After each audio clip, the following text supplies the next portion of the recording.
This is today's book. It's called Roberto the Insect Architect, and it's by Nina Layden. Roberto the Insect Architect. Do you know what an architect is?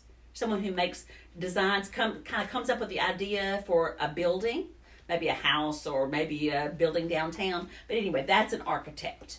Okay. Even when Roberto was little, he went against the grain. Like most termites, he melted over maple and pined for pine. Oak was okay too, but Roberto didn't eat his food. He played with it. "You're wasting a good meal," his mother said. "Don't you know there are termites starving in Antarctica?" But Roberto didn't answer. He was busy daydreaming about becoming a famous architect. "Have you ever heard of a termite who wanted to be an architect?" the other termites snickered. "Roberto, you should be a chef." But Roberto didn't want to cook. He wanted to build. Hungry to start a new life, Roberto realized he had to leave. So Roberto packed his bags and took the train to Bug Central Station in the busy, buzzing hive of the big city. The city was a place where you could build your dreams. It was a place where you would be accepted. It was a place where the other termites wouldn't bug you. Roberto beamed hope like a lit-up skyscraper. But hope didn't come cheap in the big city. Neither did a place to live. Roberto had no choice but to rent a room in the Fleabag Hotel run by a nervous tick. He shared the room with a family of bedbugs. Roberto introduced himself.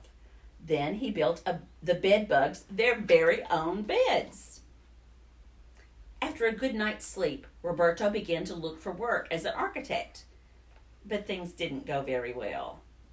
"Show me what you've done," said the architect, Hank Floyd Might. "There are no termites in my houses," stated Fleas van der Rohe. "I'm busy," Antonia Gowdy blurted out. "Don't bug me." As Roberto crawled home, feeling like a pest, he was sideswiped by a fly. "Watch where you're going," he mumbled. The fly started to cry. "But I don't have any place to go," she lamented. Roberto wanted to comfort her, but he was nearly nailed by a carpenter ant trying to fix a rickety shed. Then, out of nowhere, Roberto was almost run over by a stampede of roaches being chased from a diner. And suddenly, a frantic ladybug flew into his arms. "My house is on fire and my children are gone," the ladybug cried. Roberto could see he wasn't the only bug with problems. In fact, his problems didn't seem so big after all. Roberto wished he could do something for the others. But what could one termite do? "A lot of damage," Fleas van der Rohe had told him. "I'll show old Fleas what this termite can do. I'll show them all," said Roberto. Back at the hotel, Roberto came up with a plan.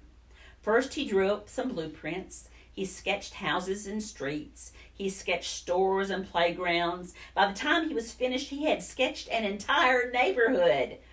"Now I just need to find a good location," he declared. Roberto searched all over the city for the perfect site. He finally found an abandoned, run-down block of crumbling buildings.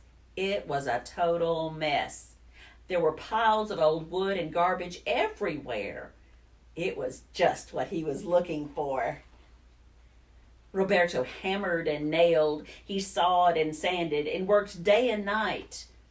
Like a magician, he transformed the block of junk into a street of extraordinary homes. Each one was a work of art.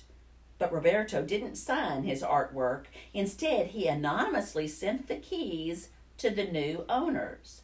Then he rolled up his plans and went home. Some very surprised bugs went home, too. Tooter, the fly with no place to go, buzzed with delight.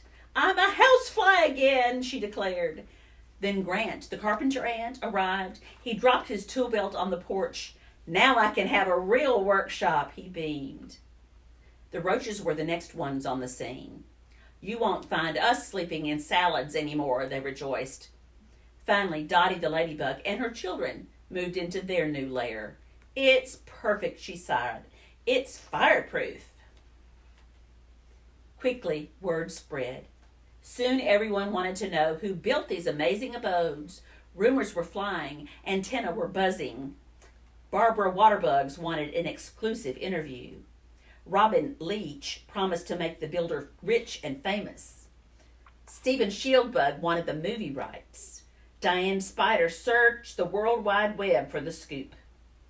And the Insect Inquirer offered a reward to the first bug who brought the builder to light. All day long, bounty hunting butterflies took wing. Paper wasps swarmed the streets. Bold weevils crawled out of the woodwork. But late at night, a click beetle got the shot. The next morning, headlines screamed the news. "Termite chips new homes out of old blocks." "It's Roberto," Tudor hummed. "He's our hero." Overnight, Roberto became the talk of the town. Architects offered him jobs. Book publishers wanted his story. Ladybugs sent him love letters, and his bug buddies threw him a big bash. At the height of the party, the mayor unveiled a statue of Roberto to be placed in the city park. Roberto, the Insect Architect. Roberto built his dream. He opened his own company and became the most famous architect in the insect world. Students studied him in school. Some of his houses even became museums. Best of all, when little termites play with their food, now their parents say, "Be creative. Maybe someday you'll grow up to be just like Roberto." I hope you enjoyed the story of Roberto the Insect Architect. Maybe you can be an architect. Maybe you can draw some ideas of a new kind of building or a whole new town. Why don't you draw them and send them to me?